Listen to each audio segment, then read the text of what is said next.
lá, deixa eu colocar aqui também.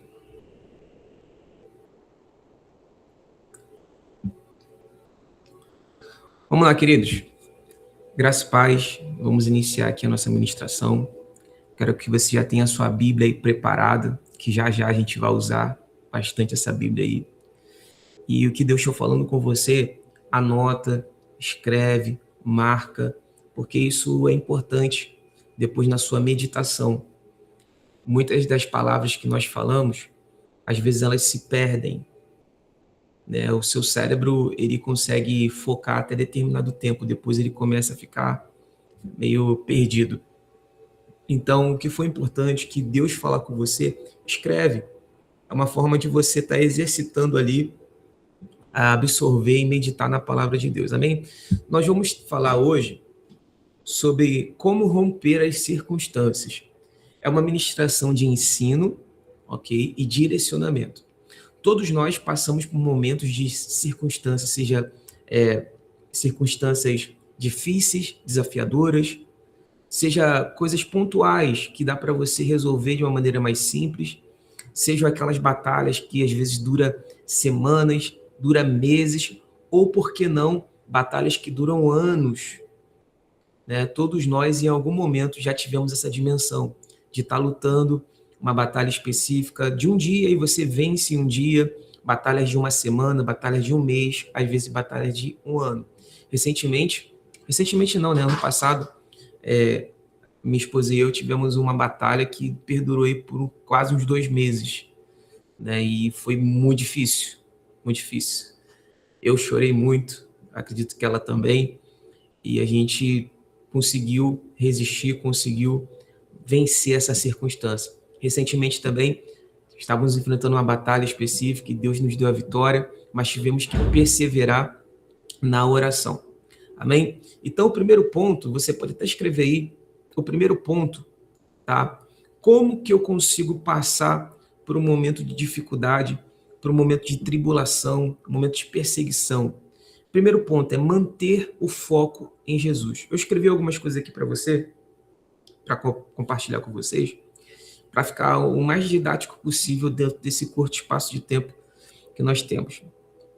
Então, o primeiro passo é o quê? Manter o foco em Jesus. Eu vou explicar como fazer isso. Amém? O primeiro passo para a vitória é manter os olhos fixos nas promessas e na fidelidade de Deus. Promessas e fidelidade de Deus. Deus, certamente, a seu respeito, tem inúmeras promessas.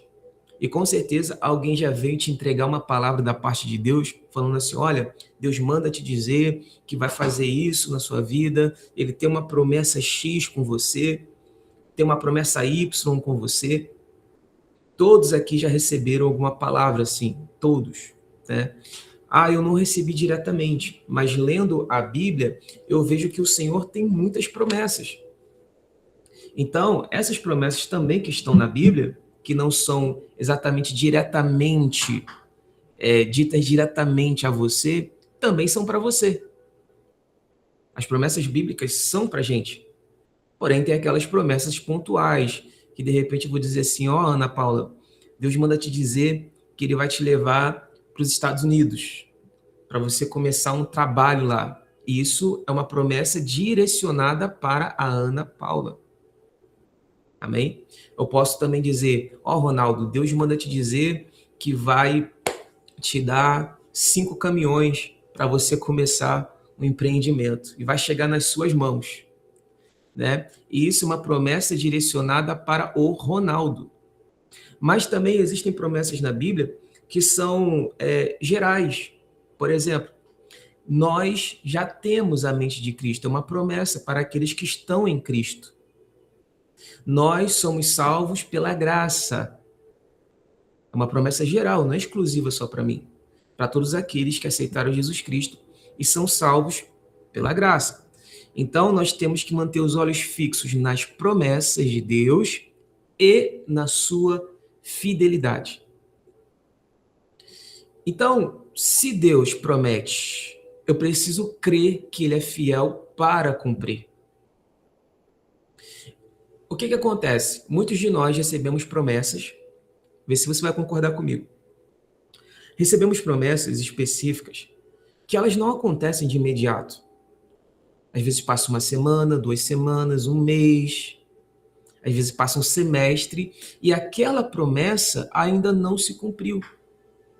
E aí a tendência do ser humano, por conta da natureza carnal, por conta das emoções e os sentimentos, é o quê? Começar a duvidar da promessa de Deus. Normalmente acontece isso. Só que nós precisamos lembrar do segundo ponto aqui, que é a fidelidade de Deus. Deus é fiel para cumprir tudo, absolutamente tudo aquilo que ele promete. E a bênção do Senhor enriquece e com ela não traz o quê? Desgosto. Está escrito na palavra de Deus.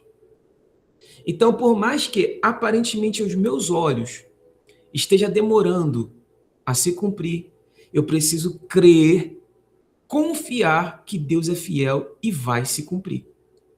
Amém? Então, dentro desse título, manter o foco em Jesus, tem essas duas condições, que é manter os olhos fixos nas promessas e na fidelidade. De repente, Deus te prometeu, o último exemplo aqui, Deus te prometeu que ia te fazer rico, milionário. Um exemplo. Aí, de repente, começou a quebrar tudo na sua casa. Você perdeu o trabalho. Dívida atrás de dívida. Não é contraditório, aparentemente? Poxa, mas Deus falou que eu ia prosperar? Deus falou que eu ia ter uma condição boa, específica, para poder manter o reino, para poder ajudar a minha família, e agora tudo começou a dar errado. A tendência é o quê? Querer duvidar. Mas não se esqueça da fidelidade de Deus.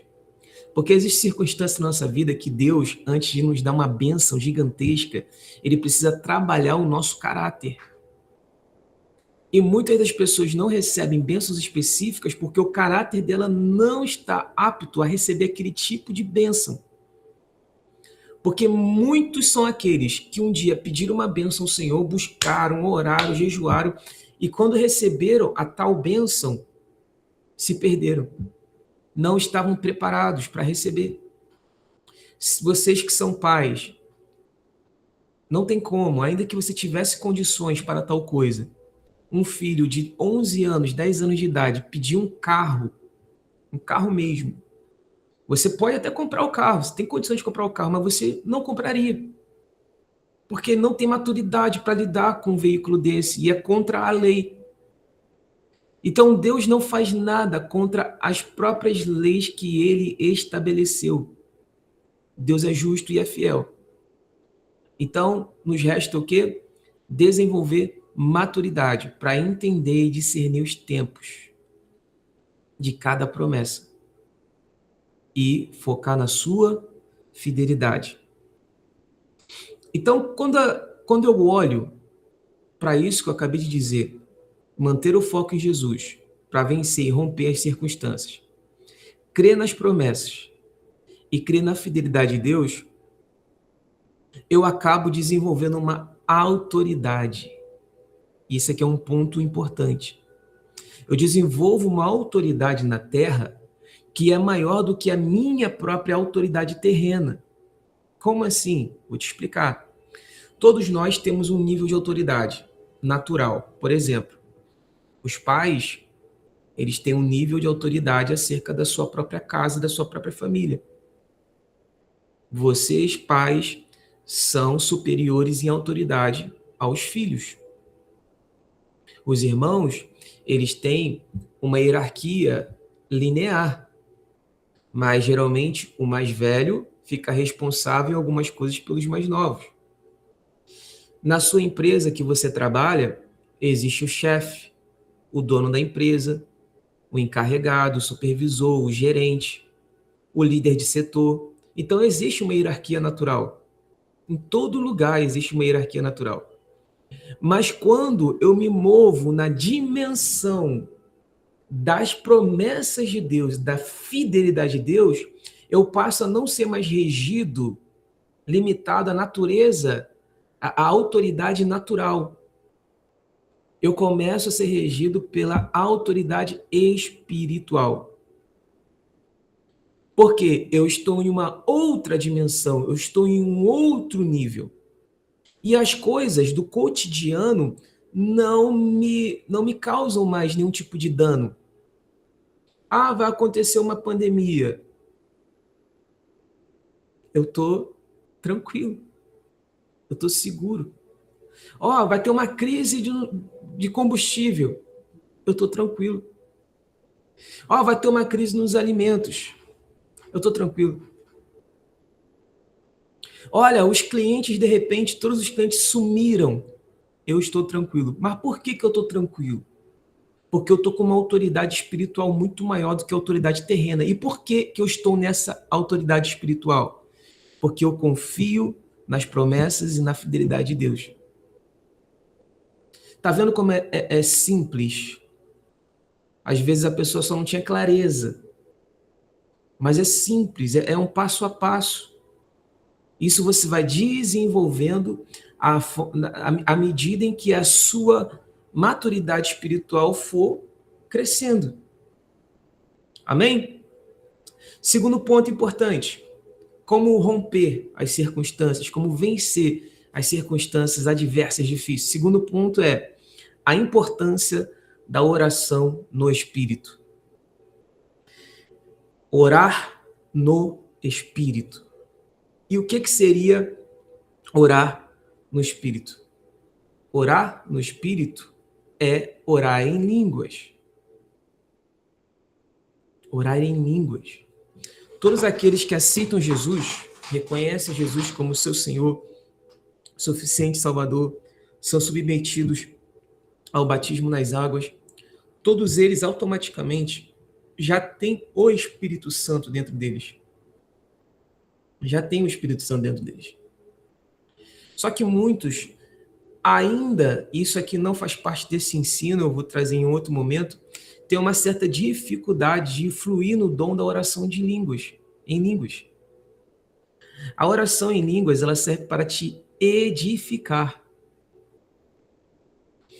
Orar no Espírito é o seguinte, sabe aqueles momentos que você está em aflição, você está se sentindo angustiado, está com um nó na garganta, um aperto no peito, as dúvidas começam a pairar na sua cabeça, você não sabe como vai ser o mês seguinte, você não sabe do dia de amanhã, e você começa a ficar preocupado. Geralmente as nossas orações são orações emotivas, orações sentimentais. E deixa eu falar uma coisa com você, eu espero que não choque você, mas Deus não responde a lágrimas. Não responde a lágrimas, embora Ele se importe com cada lágrima que você derrama. Mas não são as lágrimas que movem o coração de Deus. Não é o seu sentimento que move o coração de Deus. É a sua fé. Porém, muito mais do que a sua fé, é entender a vida no Espírito. E orar no Espírito. Então o apóstolo Paulo diz o seguinte, que todo aquele que ora no Espírito verdadeiramente ora. Porque se em todas as circunstâncias nós formos usar as nossas palavras naturais para poder orar a Deus, certamente nós iremos orar lamúrias, reclamações, falta. Ó, veja se não é assim. Senhor, tá tão difícil. Oh, Deus, abre uma porta para mim. Eu preciso tanto de uma provisão financeira. Tá faltando as coisas aqui. Que oração é essa? Uma oração de falta. Tá ruim, tá difícil, tá complicado. Porém, eu também não posso mentir e dizer assim, Senhor, tá tudo ruim, mas eu tô bem, tô tranquilo, tô despreocupado. Se de fato eu não estiver despreocupado. Então, o que a Bíblia nos dá como uma ferramenta excelente? A oração em línguas. Porque na oração em línguas, nem você sabe o que você está orando. Porque o Espírito Santo está orando através de você e somente Deus entende. É a verdadeira oração. Que aí você não se move mais numa oração carnal, uma oração emocional, uma oração sentimental. Você se move numa oração espiritual. Amém? Amém? Veja só, teve momentos de batalha minha aqui que eu fiz algumas orações.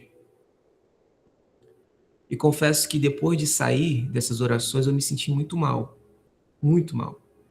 Por quê? Eu desabafei muitas coisas. Falei coisas absurdas, cabulosas.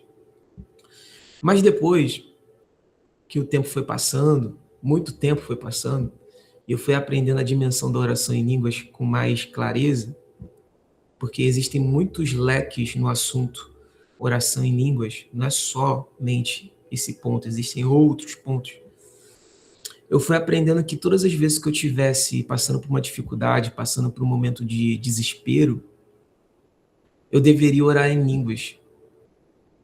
E todas as vezes que eu fiz isso, o que aconteceu? Eu senti paz. E Deus respondeu com mais, não vou dizer mais rapidez, mas eu me alinhei mais rápido ao desígnio e ao propósito que Deus estava trazendo em relação àquele problema específico. Por quê? Porque os nossos problemas que nós passamos, eles não são aleatórios. A gente vai falar isso daqui a pouco. Todo problema que você passa é um teste, é um treino. Para quê? Para que o caráter de Cristo seja formado dentro de você. Pensa comigo. Jesus não era perfeito? Na verdade, é perfeito, mas enquanto ser humano não era perfeito? Nunca pecou, nunca errou. Zero pecado, zero iniquidade, zero. Mas mesmo esse homem perfeito, amoroso, justo, correto, foi perseguido, foi humilhado, foi traído, foi cuspido, chicoteado, foi rejeitado e se manteve o quê? Íntegro, firme, inteiro. Então, se com Jesus aconteceu isso, imagina conosco. E por que que isso acontece? Porque nós somos discípulos de Jesus. E cada provação, dificuldade, luta que nós passamos é uma oportunidade que os céus, pensa dessa forma, é uma oportunidade que os céus estão te dando para que o caráter de Jesus Cristo seja formado, forjado dentro de você, dentro de mim. Então, se eu for traído um dia, pelas amizades, pelos problemas da vida, eu tenho que entender o seguinte: Judas traiu Jesus. E no seu propósito de vida sempre vai ter um Judas. Sempre vai ter um Judas. Sempre. É necessário que você tenha um Judas, porque é Judas que te leva para a cruz. É Judas que vai te levar, te conduzir para a cruz. E a cruz representa o quê? Morte das minhas próprias vontades, das minhas paixões. Jesus falou assim: aquele que quer me seguir, que quer vir após mim, tome a sua cruz e negue-se a si mesmo. É tão difícil compreender essa expressão, negar a mim mesmo. Negar a mim mesmo é o quê? É só deixar de pecar? Não. Negar a mim mesmo é negar as minhas paixões, os meus sonhos, os meus desejos. E me submeter à vontade do Pai. Porque a vontade do Pai é muito maior e muito melhor do que a minha própria vontade acerca de mim mesmo. Fazer algo fora da vontade de Deus vai te custar muito caro. Porque quando nós falamos do reino de Deus, nós não estamos falando de uma democracia. Nós somos brasileiros. Estamos no Brasil. Estamos, teoricamente, num país democrático. Teoricamente. No reino de Deus, não é democracia, é monarquia. Porque Deus é rei e ele tem um reino. Deus não é um presidente. Deus é rei. E a vontade do rei é soberana. E a vontade de um bom rei é soberana e sempre vai beneficiar o reino e aqueles que compõem a esse reino. Entende isso? Então a vontade do rei é muito melhor, é muito superior à minha própria vontade. Então, você pode até fluir em coisas específicas que você vai fazer na sua vida.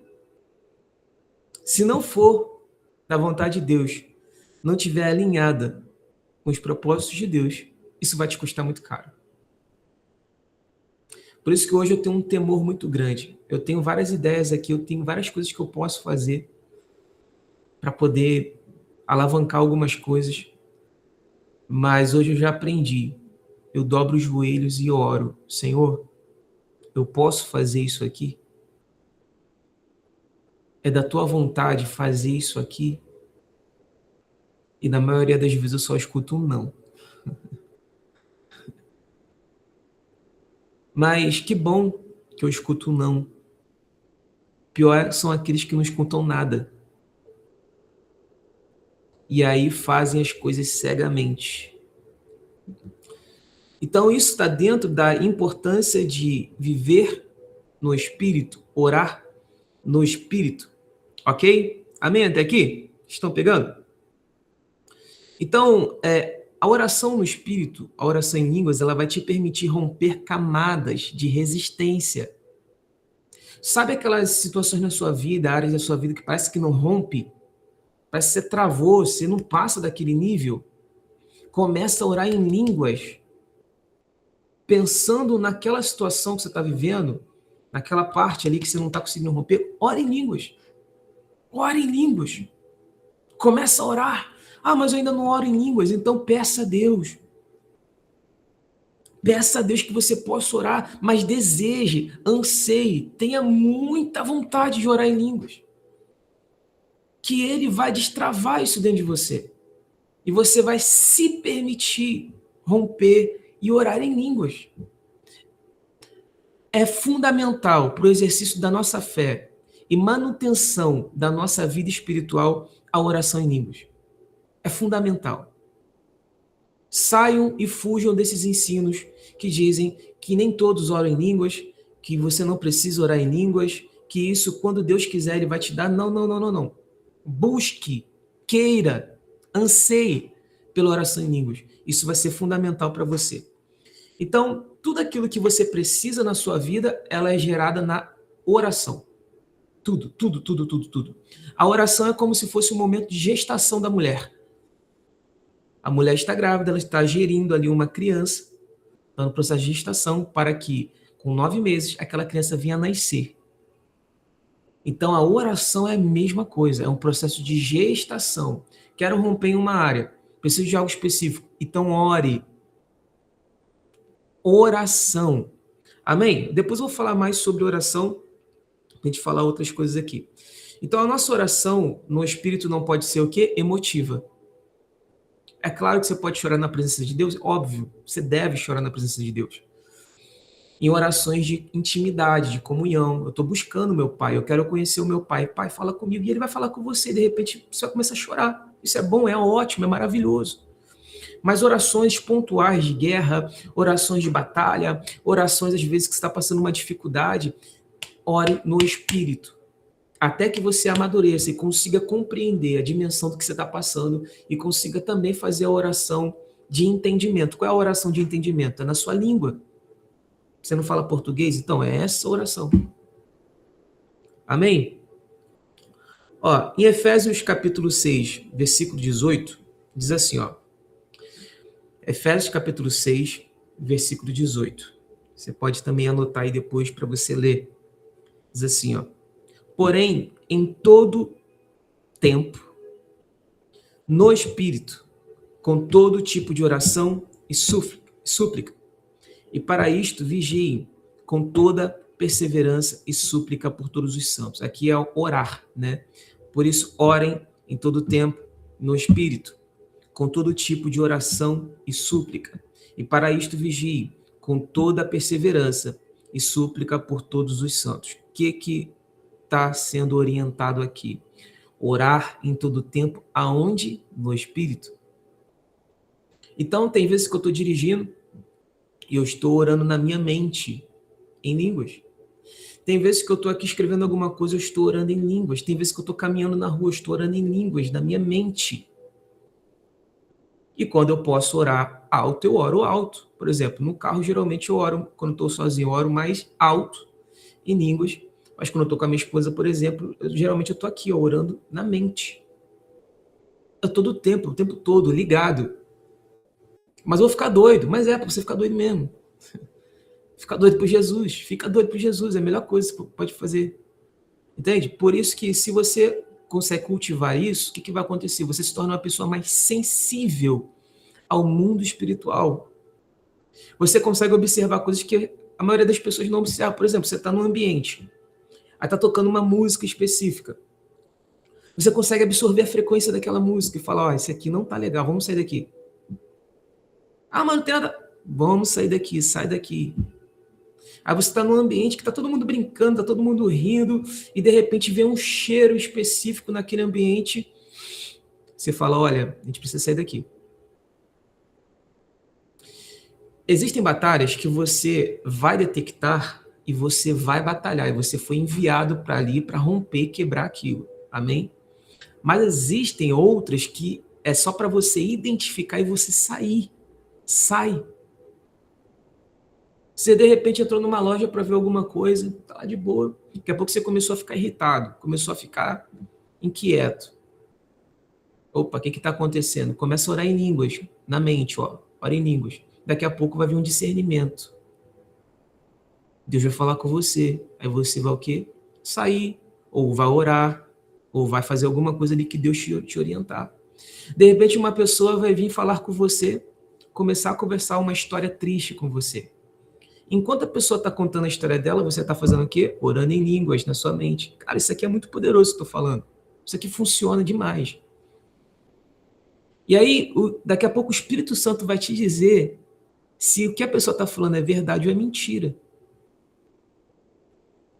Agora, se ela estiver mentindo, é para você falar para ela que ela está mentindo? Às vezes não. Às vezes é só para você falar assim, ó, fulano, realmente eu não consigo te ajudar nisso aí não. E sai. Mas às vezes é para você confrontar a pessoa. Tudo depende do discernimento que você vai ter. Vocês estão pegando o que é isso? Orar de maneira constante no Espírito. Em Judas, anota aí, para você ler depois. Judas capítulo 1, versículo 20. Judas 1, versículo 20, diz assim, ó. Mas vocês, meus amados, edificando-se na fé santíssima que vocês têm, orando no Espírito Santo. Então, a oração no Espírito é para quê? Para edificar a sua fé. Ponto. Olha, eu estou tão fraco na fé, estou tão desanimado. Você está orando no Espírito? Está orando em línguas? É óbvio que não é só isso. Mas você está orando em língua? Ah, não estou orando no Espírito. Então, meu filho, minha filha, você vai ficar fraco mesmo. É uma edificação. Tem vezes que eu acordo, já aconteceu situações de eu acordar, abrir os olhos e eu estar orando. Eu me pegar orando em línguas. Já aconteceu. É todo tempo? Não.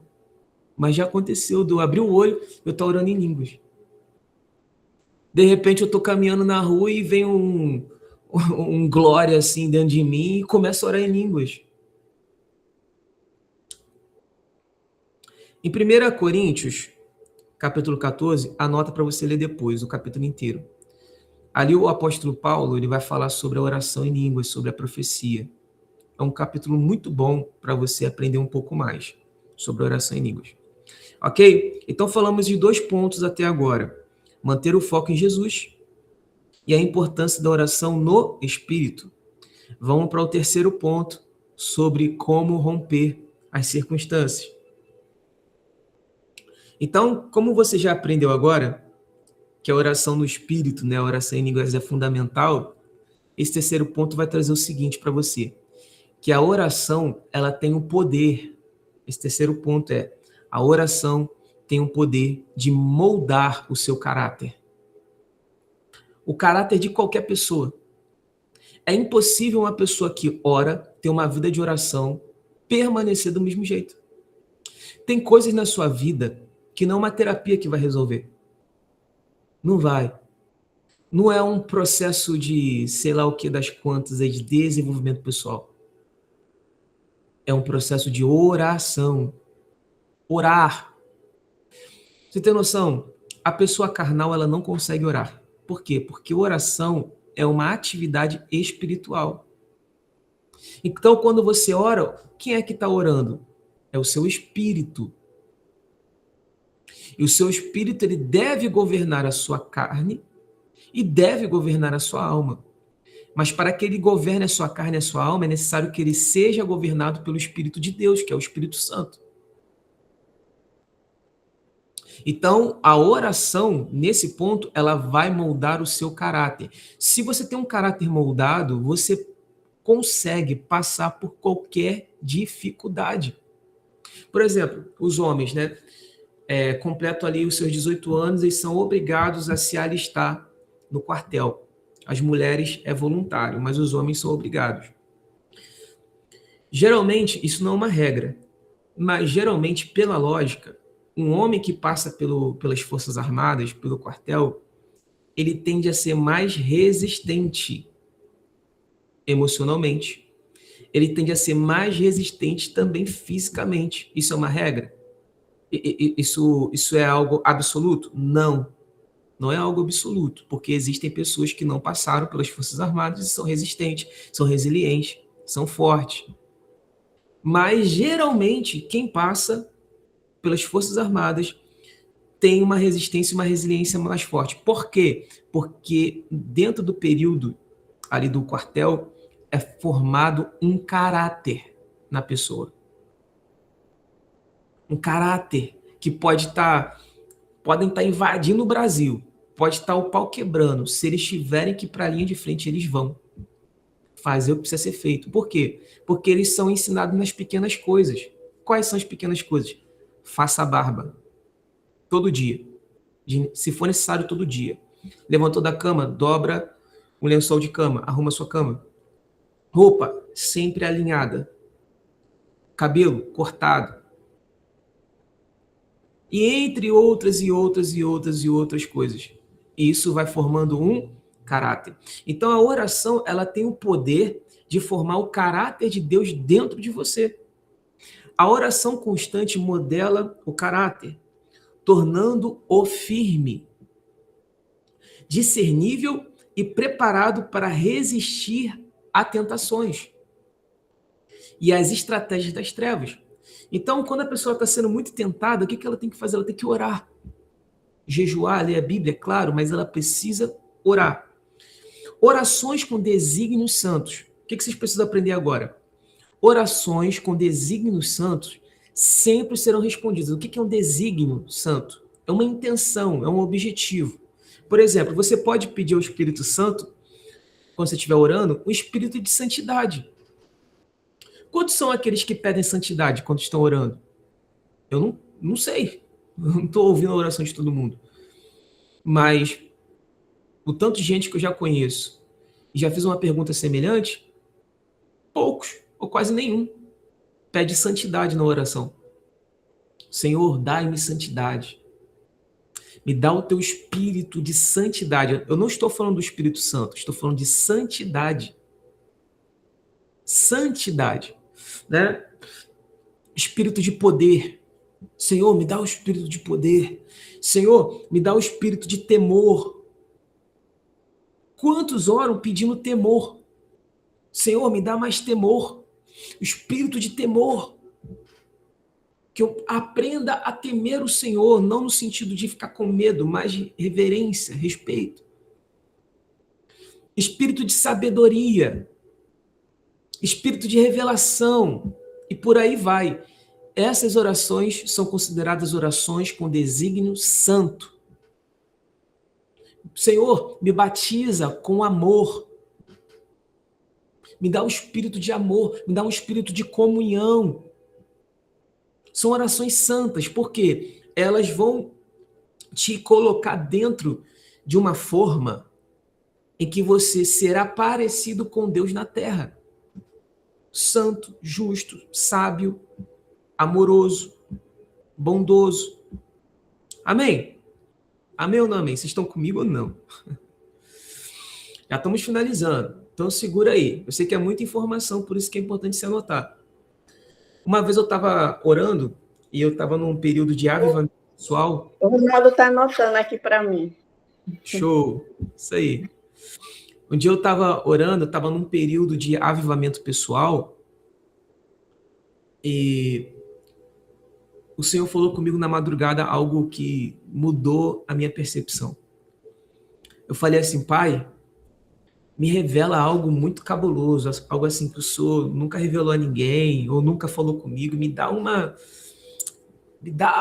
revelação assim bombástica. E em poucos segundos o Senhor gritou dentro de mim. Me preencheu, né, a voz dele. Falou assim, filho, vocês não sabem pedir em espírito.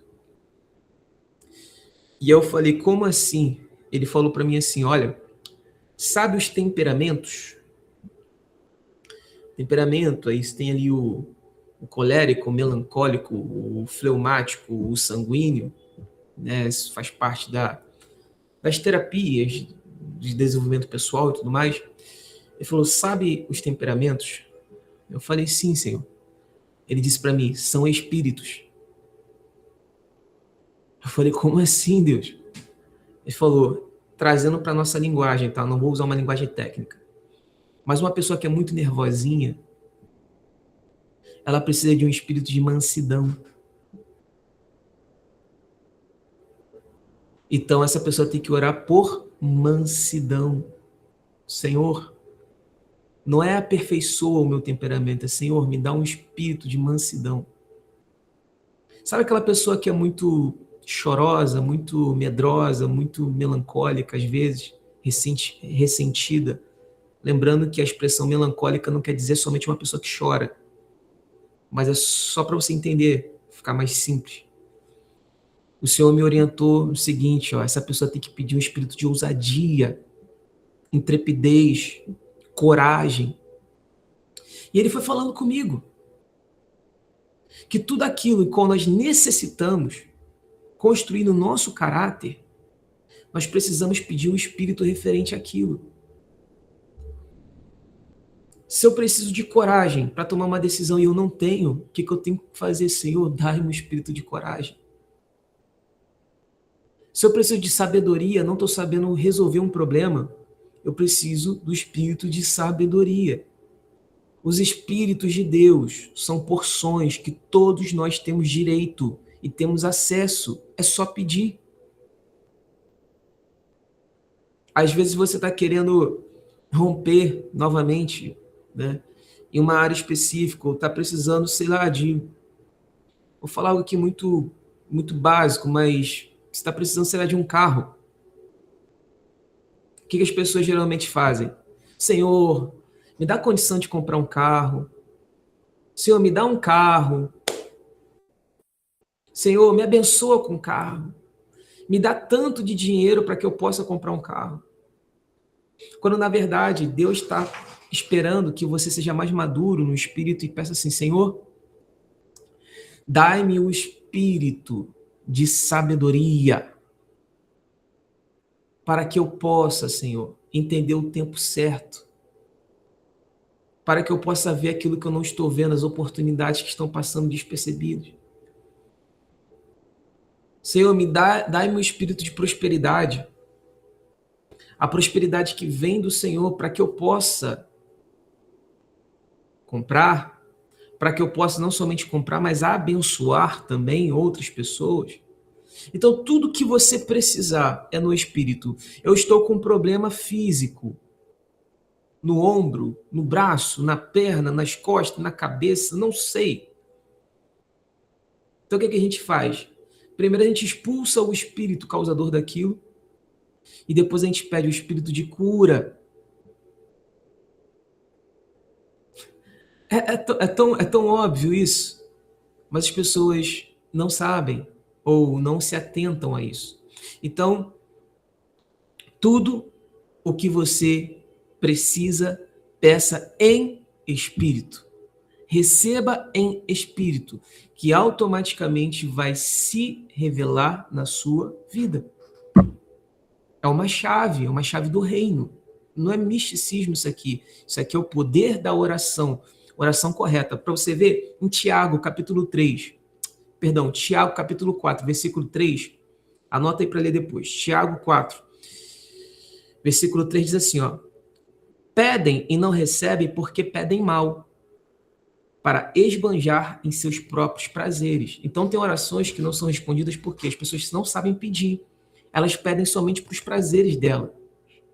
Mas muito mais do que isso é não saber pedir no Espírito. Então tudo tem que ser liberado a partir do reino do Espírito. Amém? Próximo ponto. Acho que tem mais 2 pontos aqui no máximo. Próximo ponto, para a gente avançar aqui e ganhar tempo. A oração, ela vai preparar você para o seu futuro. A oração vai te preparar para o seu futuro. Então, a oração, ela serve para o tempo presente? É óbvio, claro, mas ela vai te preparar para o futuro. Porque lembra que eu disse que tudo que você quer, você tem que gerar em oração? Então, quando você está orando acerca de algo e persiste na oração, aquilo ali está sendo gerado dentro de você, está sendo gerado nas regiões celestiais, e Deus, através das suas orações, está te preparando para você receber aquela bênção. Então, ela está te preparando para o futuro. Amém? Para que você esteja alinhado. Então, a oração, ela antecipa o agir de Deus no amanhã. No amanhã? Não seria no hoje? Sim, é no amanhã. Antecipa o agir de Deus no amanhã. Eu estava num período de oração na madrugada, estava orando muito na madrugada. Muito, muito. E nem eu entendia o porquê que eu estava orando tanto na madrugada. Isso foi antes de eu casar. Estava orando muito, muito, muito de madrugada. Eu ficava 3 horas, 4 horas orando de madrugada. E um belo dia, um amigo meu me chamou para fazer uma visita numa igreja que ele estava frequentando, para eu conhecer lá o pastor dele, conversar com o pastor dele, porque eu também estava acompanhando ele. E a gente foi de bicicleta, porque aqui na cidade é tranquilo você ir de bicicleta para qualquer lugar, porque a cidade é pequena. Fomos de bicicleta. Eu lembro que quando eu estava saindo de casa, eu não queria ir. Mas eu deixei o meu emocional falar mais alto. Porque eu estava vendo o desespero dele. Eu falei, cara, ele precisa de uma igreja. Ele precisa de uma igreja física, ele precisa de um pastor e tal, enfim. E aí fui com ele. Chegando próximo da igreja, o que aconteceu? Veio uma moto em alta velocidade e me atropelou, me jogou para cima. Literalmente, eu voei. A bicicleta foi para um lado e eu fui para o outro. E eu arrastei no asfalto. Só que eu lembro que quando eu caí, eu senti uma mão segurando a minha cabeça. Eu senti uma mão segurando a minha cabeça. E eu caí no chão, todo aberto assim, né? Da minha cintura para baixo, eu não estava sentindo as minhas pernas. Estava tudo dormente. Então, teoricamente, para quem já sabe, eu poderia ter ficado paralítico ali. Né? Caiu, não sente as pernas, um impacto forte, possivelmente, né? Rompeu alguma coisa e a pessoa poderia ficar paralítica. Só que, por milagre e pela mão do Senhor e pelas orações em línguas que eu fiz durante a madrugada, muitas orações em línguas, eu não sofri nada, nem a minha bicicleta quebrou. Chamaram os bombeiros para me resgatar, porque não poderiam mexer em mim, não sabiam se tinha quebrado alguma coisa. Quando os bombeiros chegaram para me resgatar, perguntaram o que foi, relataram para eles o que tinha acontecido, eles olharam para o chão desacreditados. Eles falaram, como que você sobreviveu? Ou como que não aconteceu algo mais grave? Como que você não está todo machucado? E para não dizer que não aconteceu nada, eu tive um ralado pequeno aqui na mão, outro, eu acho que aqui, é muito pequeno, sabe? Tipo assim, nada, basicamente nada. E depois de um tempo eu senti um pouquinho de dor na coluna, tal, mas assim, Nada estético que pudesse falar assim, caramba, sangrou, machucou, quebrou, nada.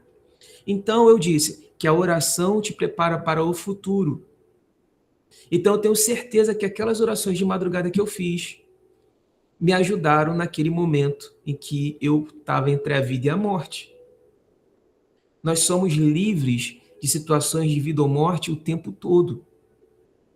Muitas delas pelas orações que nós fazemos, muitas delas pelas orações que outras pessoas fazem a nosso respeito. Mas ninguém se move nessa terra se não for debaixo de oração.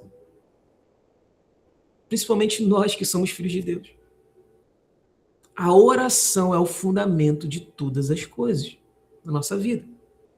Amém? Então, o que é orar? Orar é colocar a sua vida na mão de Deus. Jesus não falou, Pai, se possível for, passe esse cálice de mim, mas contudo não seja feita a minha vontade, mas sim a sua. Jesus queria algo, mas ele entendeu que precisava colocar a vida dele na mão de Deus e que Deus ia definir de fato o futuro dele. Então, a oração não é tudo, mas ela atende a tudo. Porém, a oração sem meditação é incompleta. Então, a oração não é tudo. Eu estou falando de oração aqui muito, tá? Mas a oração não é tudo. Tem o jejum, tem a leitura da palavra, tem você se reunir com o corpo de Cristo. Tem muitas outras coisas. Mas meditar na palavra é fundamental. Então, uma coisa é você ler a Bíblia, como nós estamos fazendo aqui de maneira corrida um pouco, e outra coisa é você parar naquele versículo e meditar, ruminar o versículo. O que é ruminar? É o que o boi faz, a vaca faz, e fica comendo, e mastiga, e mastiga, e mastiga, mastiga, mastiga e depois engole. Então isso é meditar, ruminar, tirar todos os nutrientes necessários antes de engolir. E para provar isso, eu tenho 3 versículos aqui para falar para você, anota aí. O primeiro deles é Salmos, capítulo 1, versículo 2. Diz assim, ó: pelo contrário, o seu prazer está na lei do Senhor, e na sua lei medita de dia e de noite. Dia e noite. Meditar na lei do Senhor, na palavra do Senhor de dia e de noite. Isso pode ser o dia inteiro? Sim, mas também pode ser no período da manhã e no período da noite. Josué, capítulo 1, versículo 8. Estamos caminhando para o fim. Josué, capítulo 1, versículo 8, diz assim, ó: não cesse de falar deste livro da lei. Pelo contrário, medite nele dia e noite, para que você tenha o cuidado de fazer segundo tudo que nele está escrito. Então você prosperará e será bem-sucedido. Amém? Então, como que uma pessoa pode prosperar? Como que ela pode ser bem-sucedida? A Bíblia está dizendo, meditando na palavra do Senhor. Porque é na palavra do Senhor que você vai absorver tudo aquilo que você precisa. Tudo aquilo. Às vezes você está passando por uma situação específica e você fica pedindo conselhos para as pessoas e cada um te dá um conselho diferente, cada um fala uma coisa. Mas quando você pega a Bíblia e começa a meditar, ali tem uma verdade celestial, uma verdade espiritual que vai fazer você romper aquela fase. Principalmente os empreendedores. É necessário que eles aprendam a meditar na palavra de Deus, porque é ali que Deus fala. Deus fala no seu coração, Deus pode usar um apóstolo, Deus pode usar o profeta, pode usar o pastor, pode usar um mestre evangelista, pode usar a irmã do círculo de oração, pode usar quem ele quiser. Mas a meditação na palavra de Deus é fundamental.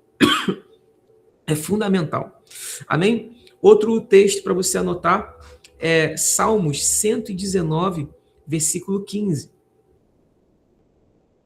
Salmos 119, versículo 15, diz assim, ó: quanto amo a tua lei, é a minha meditação todo o dia. Então, meditar na lei do Senhor não é você pegar a Bíblia e ficar lendo aleatoriamente. ou você pegar um capítulo inteiro e ler e falar, pronto, já li. Não. Tem essa leitura, tem esse momento? Tem esse momento. Mas meditar é você pegar algo que falou com você e ficar pensando naquilo, repetindo aquilo dentro de você. Eu lembro que quando eu estava começando a meditar na palavra do Senhor, eu fui levado ao Sermão do Monte, que é lá em Mateus capítulo 5. E começa, bem-aventurados são aqueles que isso, aquilo, que tal, tal, tal. Eu falei, gente, eu preciso gravar isso dentro de mim. Eu meditava todo dia, Mateus 5, Mateus 5, Mateus 5. Até que, um determinado momento da minha vida, andando na rua, eu comecei a ter percepções que antes eu não tinha. Eu comecei a ter comportamentos que eu não tinha. Por quê? Porque eu estava ruminando aquela palavra de Mateus capítulo 5, que é o Sermão do Monte, as bem-aventuranças. Eu falei, poxa, em Mateus capítulo 5 diz que os pacificadores, fala sobre os pacificadores, fala sobre os pobres de espírito. Eu ficava pensando naquilo, falei, meu Deus, o que significa? Como assim?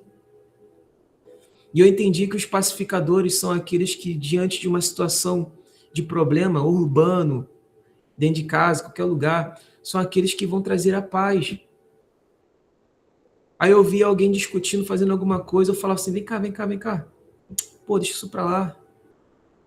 O que ela tá te devendo? O que aconteceu? Eu posso te ajudar? Ou seja, fui um pacificador. Os pobres de espírito, quem são os pobres de espírito? São aqueles que reconhecem que se eles não se encherem do Espírito Santo todos os dias, eles não podem fazer nada.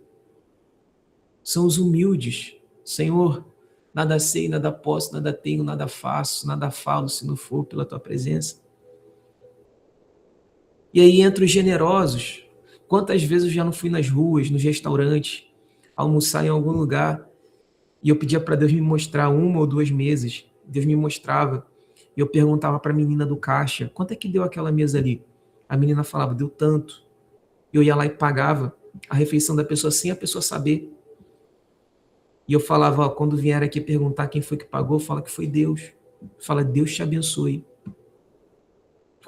Muitas vezes. Pessoas vinham pedir dinheiro na rua e, infelizmente, tem uma doutrina, né? Isso é muito urbano, que diz assim, eu não vou dar dinheiro porque eu não sei o que essa pessoa vai fazer. Se ela vai usar drogas. Mas a Bíblia não fala sobre isso. A Bíblia fala o seguinte, se te pedir, dê. Ela não fala para você perguntar para que a pessoa vai usar. A pessoa usa porque ela quiser. Se eu tenho, posso, eu vou e dou. Porque o Senhor diz, tive fome e não me deste comer, tive sede e não me deste beber, estive preso e não fosse me visitar. E quando que isso aconteceu, Senhor? Quando vocês rejeitaram ajudar o próximo. Fazer algo pelo próximo é fazer algo por mim. É fazer para mim. Então, se o próximo não tem responsabilidade com a ajuda em que você deu, pode ficar tranquilo que Jesus recebeu. Vocês entendem isso?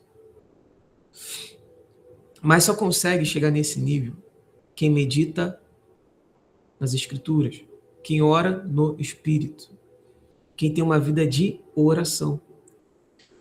Penúltimo ponto. E aqui a gente iria gastar um tempo maior, mas eu acho que eu vou deixar isso aqui para terça-feira. Acho que até aqui dá para a gente englobar tudo que foi falado, mas eu posso te dar um bônus a mais. Lá em Romanos, capítulo 8, você pode colocar aí como bônus, né?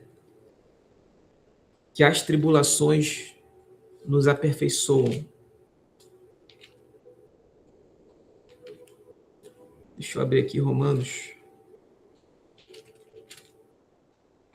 8, do versículo 1 ao versículo 5. Diz assim, ó, Romanos 8, do versículo 1 ao versículo 5.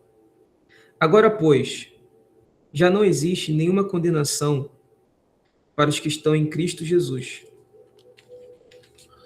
Porque a lei do Espírito da vida em Cristo Jesus livrou você da lei do pecado e da morte.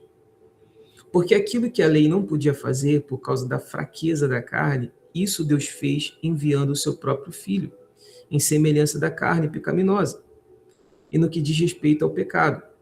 E assim Deus condenou o pecado na carne, a fim de que a exigência da lei se cumprisse em nós, que não vivemos segundo a carne, mas segundo o Espírito.